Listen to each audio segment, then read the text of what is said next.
Everything you were told about human resources is a lie. HR is not your advocate. HR is not your protector. HR is not your friend.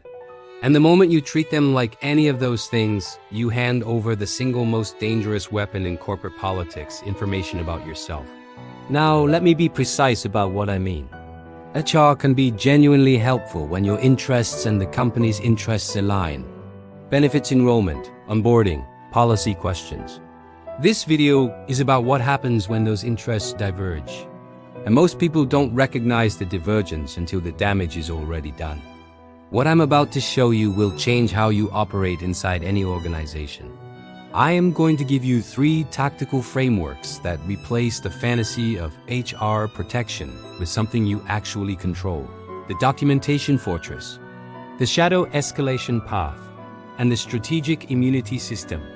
If you work inside any corporate structure, subscribe now. This channel shows you how power actually works inside organizations. Not the employee handbook version, the version that determines who survives. Let me tell you about someone who trusted the handbook. In 2019, a senior marketing manager named David at a Fortune 500 consumer goods company discovered that his direct supervisor was systematically taking credit for his team as campaign strategies. David had proof. Emails showing he originated the concepts. Slack messages proving his manager presented his work as her own in executive meetings. Performance reviews where his manager praised him privately but never acknowledged his contributions publicly. David did exactly what every corporate handbook tells you to do. He went to HR. He scheduled a confidential meeting, presented his evidence calmly, asked for help resolving the situation through proper channels. Within 3 weeks, his manager knew everything he'd said, every detail, every piece of evidence, every complaint. HR had disclosed it all during what they called a resolution conversation with the manager. Within 2 months, David was placed on a performance improvement plan. Within 4 months, he was managed out of the company. His manager stayed. Got promoted the following year. David's mistake wasn't that he had a bad case. His evidence was strong. His complaint was legitimate. His mistake was trusting a system that was structurally designed to protect someone other than him. Today I'm going to show you what HR actually is, why David's outcome was predictable, and the 3 tactical frameworks you need to protect yourself when the system won't. Let's begin. Here's what nobody tells you about human resources. HR is not a neutral party. HR is a corporate risk management function that exists to protect the organization from legal liability. Not you, the organization. This isn't cynicism. This is incentive structure. Who pays HR's salary? The company. Who evaluates HR's performance? Senior leadership. Who does HR report to? The executive team. HR's client is the company. You are not the client. You are the subject. When your interests align with the company's, HR feels supportive. Benefits, onboarding, team events. But the moment your interests conflict with the company's interests, HR's true function activates. Containment. Pause here. If that word made you uncomfortable, it's because you were trained not to see this. When you file a complaint, HR's first calculation is not justice. It's exposure. How much legal risk does this create? How much operational disruption? How much liability? If the person you're complaining about generates more value for the organization than you do, the math is simple. Protecting them protects the company. Your complaint becomes a problem to be managed, not a wrong to be corrected. The dynamics I'm describing are most pronounced in mid to large corporations, particularly in the US where at-will employment is standard. If you're in a heavily unionized environment, a small startup, or working under European labor protections, the intensity varies. But the underlying structure, HR, is paid by the company, evaluated by leadership, and reports to executives, exists everywhere. Adjust the intensity, not the principle. HR professionals themselves aren't the problem. Most genuinely want to help. But they operate inside a system that punishes them for prioritizing employee welfare over organizational stability. The HR manager who sides with a junior employee against a revenue-generating director doesn't get praised. They get questioned. Sometimes they get managed out themselves. The incentive structure makes true neutrality impossible. Let me show you how this plays out. In 2021, a software engineer at a mid-sized tech company reported a hostile work environment created by her team lead. Inappropriate comments, exclusion from key meetings, dead-end project assignments after she rejected his social advances. She went to HR with contemporaneous notes, witness names, and screenshots. HR opened an investigation, interviewed witnesses, reviewed evidence, then they offered mediation. Mediation sounds fair. Two parties, a facilitator, a path forward. Here's what mediation actually meant in this context. The company decided removing the team lead was too expensive. So instead, they asked the victim to sit across from her harasser and negotiate a working relationship. She refused. HR marked her as uncooperative. Complaint closed. The team lead stayed. She left 6 months later. Followed process perfectly. The process was built to protect the institution. There's a concept from political science that explains why this keeps happening. It's called institutional capture. When a function meant to serve one group is funded and controlled by a different group, it inevitably serves whoever holds the purse strings. Regulatory agencies get captured by the industries they're supposed to regulate. Internal affairs gets captured by the department it oversees. And HR gets captured by the leadership team it reports to. Notice what's missing from everything HR promises you. Accountability. To you, never to you. So what do you actually do? How do you protect yourself inside a system that wasn't designed for your protection? You build your own systems, 3 of them, starting with the most important one. It's called the documentation fortress. If HR won't be your advocate, you become your own. And the foundation of self-advocacy in any corporate environment is documentation, but not the kind most people keep. Most people document reactively. Something bad happens. They write it down later. Save an email. Make a note on their phone. That's amateur documentation. It collapses under pressure. The documentation fortress is proactive, systematic, and independent of any company infrastructure. Here's how to build it. Step 1. This is the foundation everything else rests on. Create a contemporaneous log on a personal device. Starting today, keep a daily work journal, not a diary. A factual record, date, time. What happened? Who was present? What was said? Store it on a personal device. Not company hardware, not company email, not company cloud. Anything on company systems belongs to the company. They can access it. Delete it.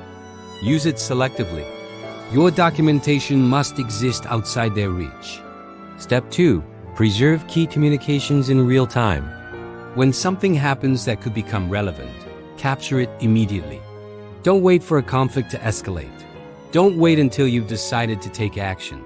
Capture it the same day it occurs. Now, here's an important caveat.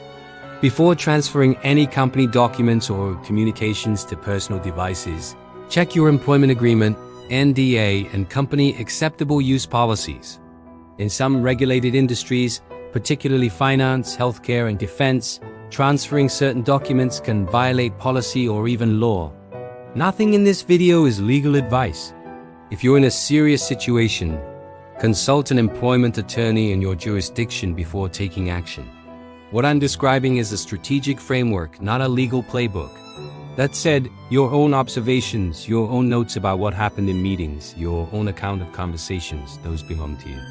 A contemporaneous personal journal is your safest and most legally defensible tool. Step 3. Create witness awareness without witness pressure. When something problematic happens in front of colleagues, send a casual follow-up afterward. Hey, that meeting got pretty intense. Wanted to check in since you were there too. You're not asking them to take sides. You're creating a timestamped record that establishes their presence. If things escalate, that message is worth more than any verbal promise. Step 4. This is what most people miss entirely. Document positive interactions. If you only document problems, it looks like you're building a case. If you document everything, including praise, successful projects, and strong performance metrics, it looks like thoroughness. Save positive emails from your manager, screenshot compliments. Keep copies of strong reviews on your personal device. Why? Because if you're ever placed on a performance improvement plan as retaliation, you need evidence that your performance was strong before the conflict began. A paper trail of praise followed by sudden criticism is exactly what employment attorneys look for when establishing retaliation. Step 5. Build the external escalation file. Organize your most critical documentation chronologically. Store it completely outside company reach. Personal cloud, physical backup. With someone you trust, this file has one purpose. If internal channels fail and the situation is serious enough, this goes to an employment attorney, not HR, not your skip-level manager. An attorney whose job is to represent your interests, not the company's. The warning: documentation protects you, but threatening to use it destroys trust. Never reference it unless you're prepared to follow through. Never let anyone at the company know it exists. The fortress works because it's invisible until it's needed. Most people stop listening right about now. They tell themselves their company is different, their HR team is better. That's exactly the assumption that makes them vulnerable. Before I move to the second framework, there's one more dimension of HR you need to understand. Beyond managing complaints, HR functions as an organizational intelligence system. Every conversation you have with HR is data. Your frustrations, your career aspirations, your personal circumstances, your salary expectations. It gets recorded. Formally in systems, informally in conversations between HR and leadership. When you mention frustration with your role, that can categorize you as a flight risk. When you disclose personal difficulties, that can preemptively explain away future performance dips. When you reveal salary dissatisfaction, that becomes leverage in the other direction during compensation discussions. This isn't about living in fear, it's about being selective. Share what's strategic to share. Keep private what serves no purpose to disclose. That's not paranoia, that's professional boundaries. The same kind of boundaries that every senior leader already practices without being told.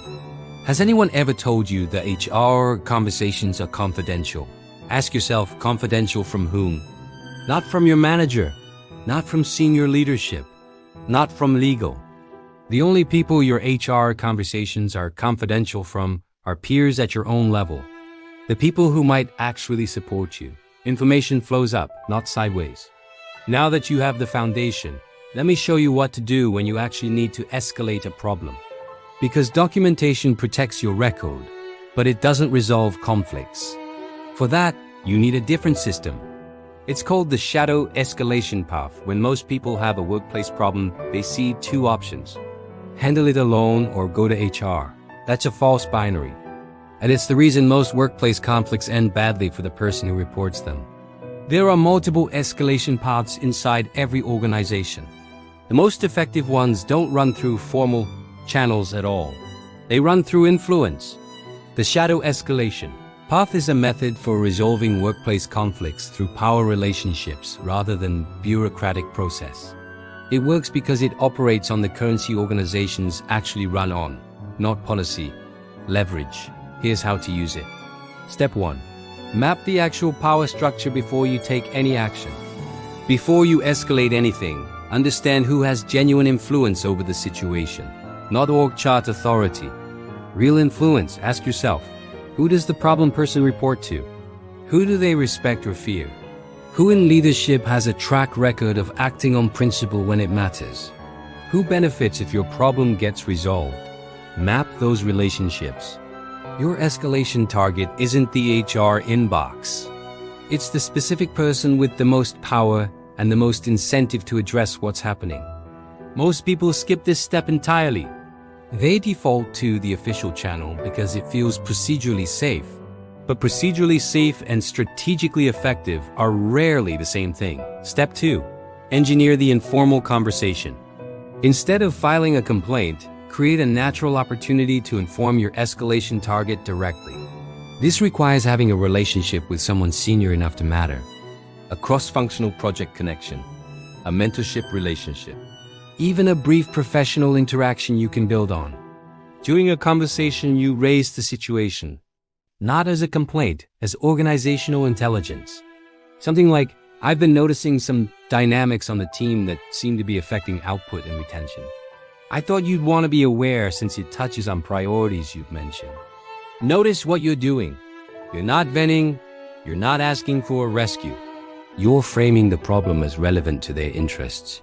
You're making it easy for them to act without formal process, without paperwork, without anyone feeling investigated. And notice what I'm not telling you to do. I'm not telling you to gossip. I'm not telling you to manipulate. I'm telling you to communicate a real problem to someone who can solve it, in the language that motivates them to move. That's strategic communication. Effective leaders do this every single day. Step 3. If one conversation doesn't create movement, make the problem visible through your work, not your words. This is triangulated visibility. You let the issues surface naturally through multiple channels. If your manager is claiming your work, start sending project updates directly to skip-level leadership. Copy stakeholders on key deliverables. Present your own results in cross-functional settings. You're not accusing anyone.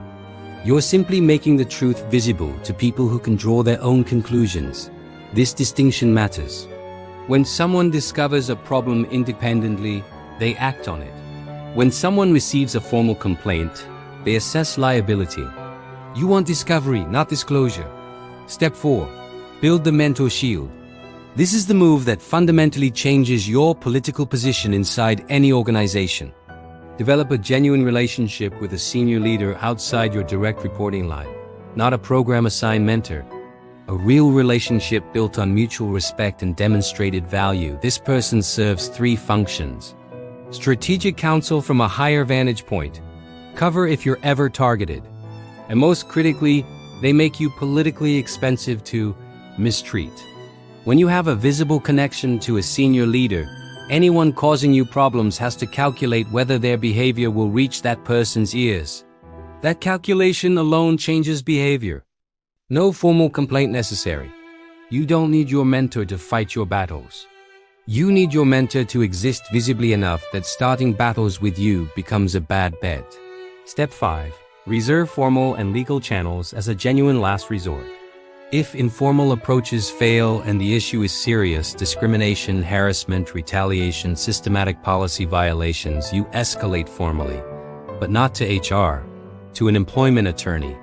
An attorney reverses the power dynamic entirely. HR exists to protect the company from legal exposure. An attorney creates the legal exposure that forces the company to negotiate honestly. This is a serious step. You don't take it over interpersonal friction or garden variety office politics. But for genuine violations, it's the most effective path available. And it only works if you've already built your documentation fortress. A quick caveat on this entire framework. Shadow escalation requires judgment. If you're heavy-handed, you come across as political or manipulative. The key is that you are never complaining. You are always informing. You are always framing issues in terms of organizational health. The moment it sounds personal, you lose strategic positioning. Now let me give you the framework that makes all of this easier by preventing most problems from reaching you in the first place. The strategic immunity system. Documentation protects your record. Shadow escalation resolves active conflicts. The strategic immunity system operates upstream of both. It makes you so embedded in the organization's value network that targeting you creates more disruption than it is worth.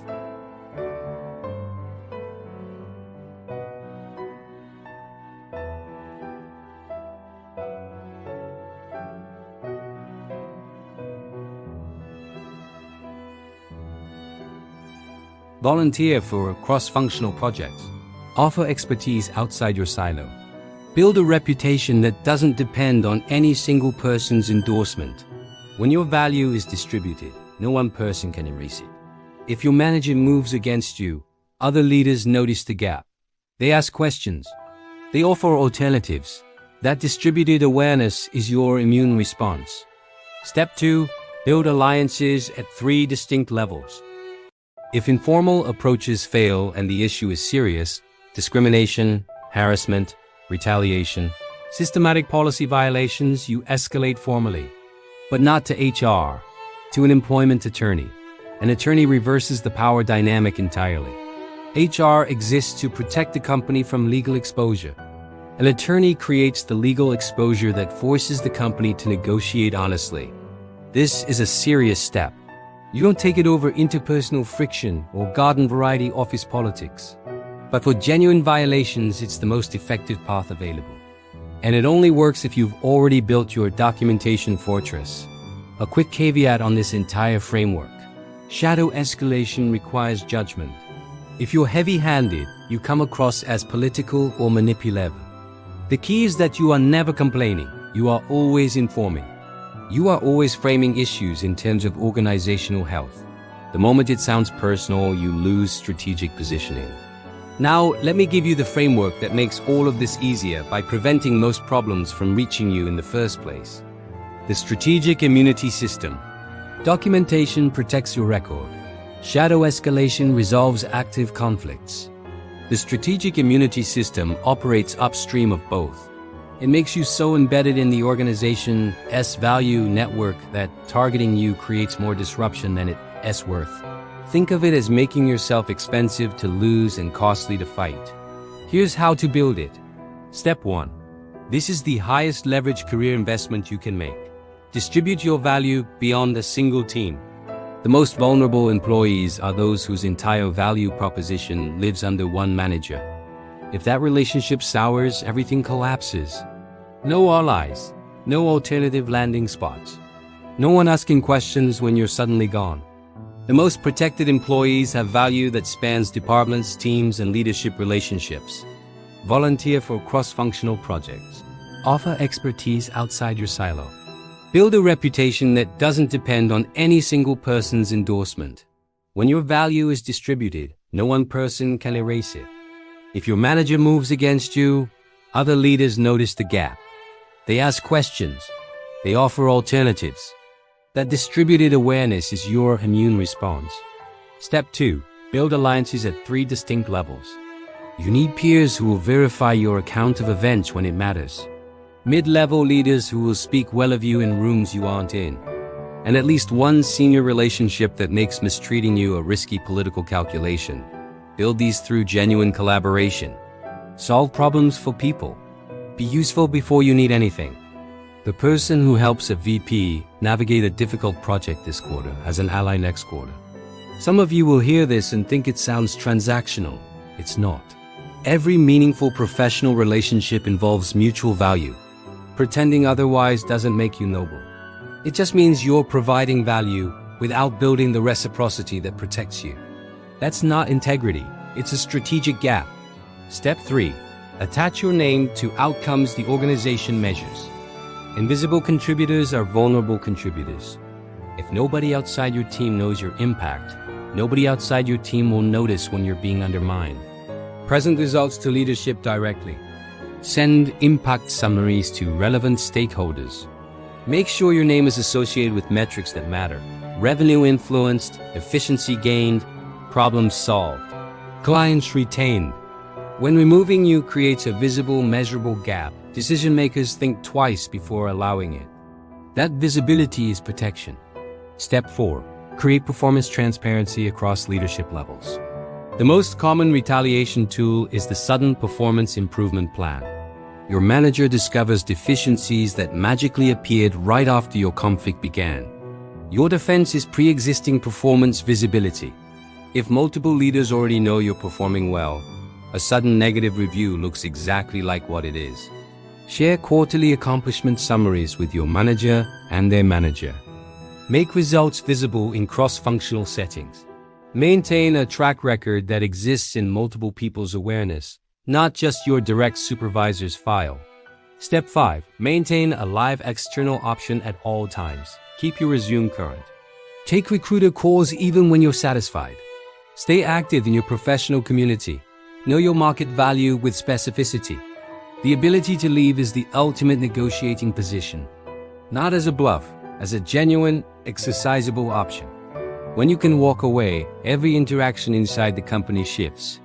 Compensation conversations, project assignments, conflict resolution, even how people speak to you in meetings. Optionality changes power dynamics more than any internal tactic ever will. Let me give you a diagnostic. 5 questions. Answer honestly. 1. Is your documentation of workplace interactions stored only on company devices? If yes, you have no independent protection right now. 2. If your manager decided to push you out tomorrow, could you prove your performance was strong using evidence outside company systems? If no, you're one fabricated review away from losing your recourse. 3. In the last 6 months, have you shared sensitive career concerns directly with HR? If yes, assume that information has reached people you didn't choose. 4. Does anyone outside your direct reporting line know your work well enough to advocate for you? If no, you're organizationally isolated. 5. Could you have a credible job offer in hand within 60 days? If no, you have no external leverage. Every negotiation you enter is from dependency. If 3 or more of those hit home, you're currently exposed. Everything I've taught you today isn't theoretical for you. It's immediate. Let me address the discomfort directly, because I know some of you are feeling it. You're thinking this sounds cynical, manipulative, like I'm telling you to treat your workplace as hostile territory. I'm not. I'm telling you to understand its structure. There's a difference between cynicism and clarity. Cynicism says nothing matters. Clarity says the system has specific incentive structures, and your decisions should account for them. Everything I've taught you is about self-protection through awareness. It doesn't require dishonesty. Doesn't require harming anyone. Requires you to stop assuming the system will prioritize your interests when it was built to prioritize someone else. Good HR professionals exist, I've worked with them. People who genuinely fight for fair outcomes and push back against leadership when employees are being mistreated. They deserve respect. But even the best HR professional operates inside a system that constrains them. They can advocate privately. They can push for fairness. But when the directive comes from above to protect a senior leader at someone else's expense, most cannot override that decision. The ones who try often end up managed out themselves.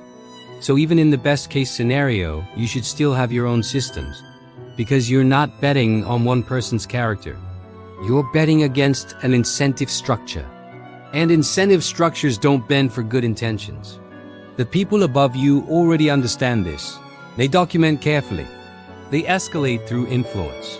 They build distributed value. They maintain external options. That's partly how they got above you. They just learned it earlier and never explained it to you. Ignoring power dynamics doesn't make you noble. It makes you exposed. And exposed people don't get to choose what happens to their careers. Remember David? If David had built these 3 systems, his outcome would have been fundamentally different. His documentation fortress would have given him an independent record outside company control. His shadow escalation path would have connected his situation to a senior leader with the power and incentive to intervene informally. His strategic immunity system would have made his contributions visible across the organization, making his manager's credit stealing obvious and making David himself too embedded to quietly remove. David didn't fail because he lacked evidence or talent. He failed because he had no infrastructure of his own. He relied entirely on the company's systems, and those systems did exactly what they were designed to do. They protected the company. 3 frameworks. That's the difference between professionals who navigate organizations and professionals who get processed by them. The documentation fortress. Independent protection you control. The shadow escalation path. Influence channels that resolve problems when formal systems won't. The strategic immunity system. Distributed value that makes you too embedded to target. One sentence to carry with you. No institution will protect your interests as effectively as you will. And the moment you outsource that responsibility to a system you don't control, you've given away the only leverage that was ever truly yours. If this shifted how you understand the organization you work inside, subscribe. This channel is building a complete framework for navigating corporate power with clarity instead of naivety. Future videos go deeper. Specific scenarios, advanced tactics. The dynamics nobody in your company will ever explain to you out loud. The naive trust the system. The strategic build their own. Build yours.